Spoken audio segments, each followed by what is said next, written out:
कृष्ण श्रीमद् भागवत गीता में अध्याय 9 श्लोक 25 में कहते हैं, उसका भावार्थ है,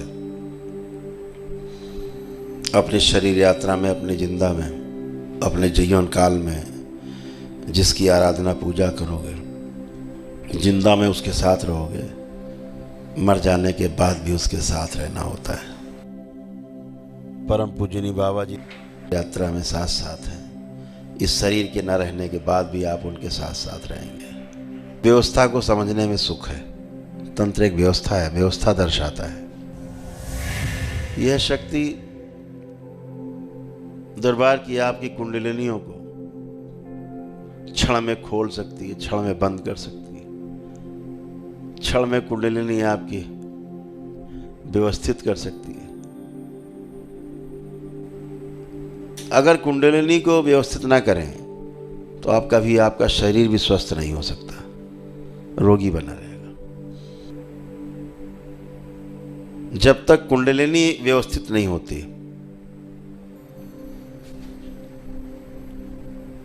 तब तक मनुष्य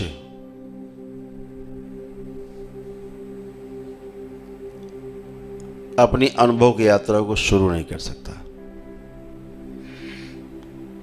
और दरबार सबसे पहला यही कार्य करता है कि आपके संकल्प होते ही, करते ही सबसे पहले आपकी कुंडलिनी को मजबूत करता है, दिशा देता है, ताकतवर बनाता है, निरोगी बनाता है। बहुत लोगों की कुंडलिनियां सूक्ष्म में कटी फटी रहती हैं, रोगी रहती हैं। दिन भर देखते हैं हम लोग। भोलेनाथ के गले में वासुकी अनायास नहीं है। आपके साथ भी आपके वासुकी, वो जोड़ा आपके साथ भी है कुंडलिनी के रूप में।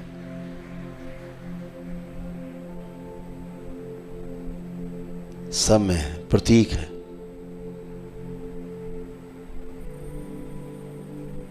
गले में नाग होने का क्या मतलब है? प्रतीक है।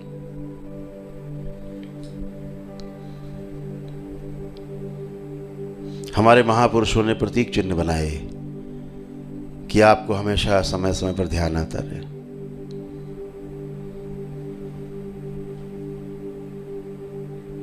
हमारी घरों में माताएं बिंदी क्यों लगाती हैं?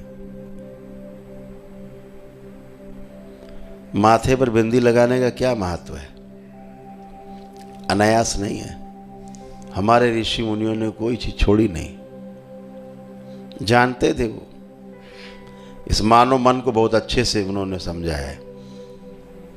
गृहस्थ जीवन में जब जब धर्म पत्नी के मस्तक पर बिंदी दिखेगी तब तब आपको आपका अपना आज्ञा चक्र, आपका शिवनेत्र याद आए। इसलिए वो मस्तक बिंदी है उनके कि लक्ष्य तुम्हारा इधर है। इसलिए पत्नी के मस्तक पर एक बिंदी रख दी। ये है तुम्हारा लक्ष्य, जो तुम्हारा अपने मस्तक पर ध्यान देना है, अपने आज्ञा चक्र पर ध्यान देना है, ज्ञान अर्जित करना है, शिवनेत्र पर ध्यान देना। छोटी छोटी चीजें रखी उन्होंने। मांग में सिंदूर क्यों भरा?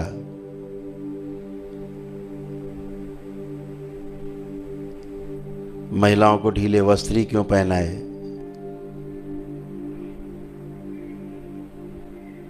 योगियों को ढीले वस्त्र क्यों पहनाए? हमारे ऋषि मुनियों ने, हमारे महापुरुषों ने बहुत काम किया इस पे,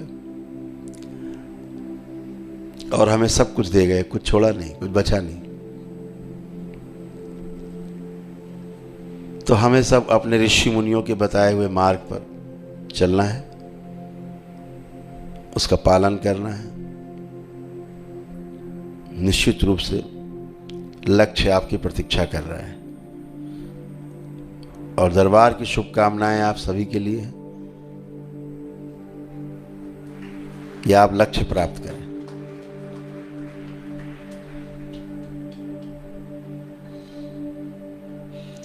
स्कूल में भी टीचर की क्लास में 50 बच्चे अगर होते हैं, टीचर का प्रयास रहता है कि 50 के 50 फर्स्ट डिवीजन आए। अब बस आपके संकल्प की आवश्यकता पड़ती है केवल कि आपका संकल्प कितना मजबूत है।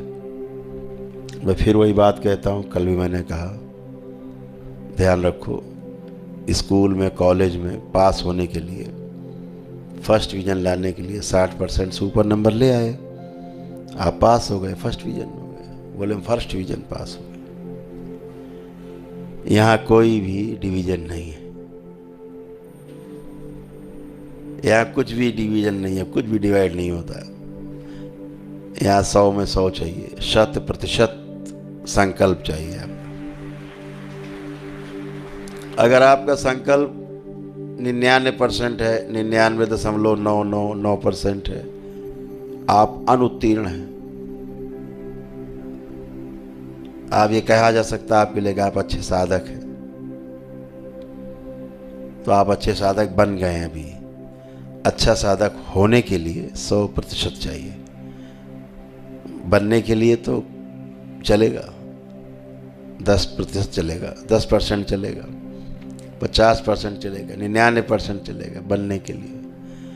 लेकिन अच्छा साधक होने के लिए, पूर्ण होने के लिए 100% ही पात्रता है। पात्रता में 0.001% की कमी आपको अगले जीवन को भोगने के लिए रास्ता खोल देती है। तो आप हमेशा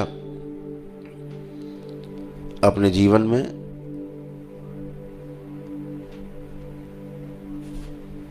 इस तंत्र के संबंध में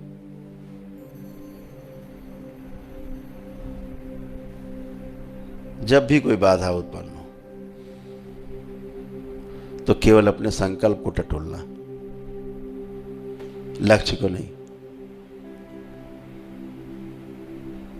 लक्ष्य ढूंढने में दूसरा लक्ष्य दिख सकता है, अगल बगल कोई भी भ्रमित कर सकता है, लेकिन जब संकल्प टटोलोगे जड़ को, आपकी नींव है संकल्प, निश्चित रूप से आप जीत जाओगे। आपको कोई हरा नहीं सकता अगर आपका संकल्प मजबूत रहेगा। तो आपका संकल्प मजबूत रहे, यही प्रार्थना है ईश्वर से कि आपको आपकी सद्बुद्धि आपकी बनाए रखे, परम पूजनी बाबा और माँ आप पे कृपा बनाए रखे। परम पूजनी हमारी माँ आप पे कृपा बनाए रखे। भगवान भोलेनाथ आप सब पे कृपा बनाए रखे। इस दरबार का जो लक्ष्य है, एक आपका लक्ष्य है मानव जीवन का, एक दरबार का लक्ष्य है। दरबार का भी लक्ष्य है कि तुम कितना भी भटको, दरबार तुमको पटक पटक के, उठा उठा के, गिरा गिरा के तुम्हारे लक्ष्य तक पहुंचा जरूर देगा। तो निश्चिंत रहिए, केवल संकल्प ध्यान रखिए। जब संकल्प ध्यान रहेगा तो फिर आपकी कार्यशैली संकल्प के आसपास घूमेगी और आपको लक्ष्य तक पहुंचाएगी जरूर। तो बहुत बहुत शुभकामनाओं के साथ आपका इस नए जीवन में प्रवेश के लिए, इस तंत्र को समझने के लिए, इस नई विधा के लिए, इस कलयुग में कि आप गृहस्थ होते हुए भी आप तंत्र को समझ सकते हैं, जी सकते हैं, दूसरों को समझा सकते हैं। उसके लिए आप तैयार हो रहे हैं। बहुत बहुत शुभकामनाएं आपके नए जीवन के लिए। पुण्य से।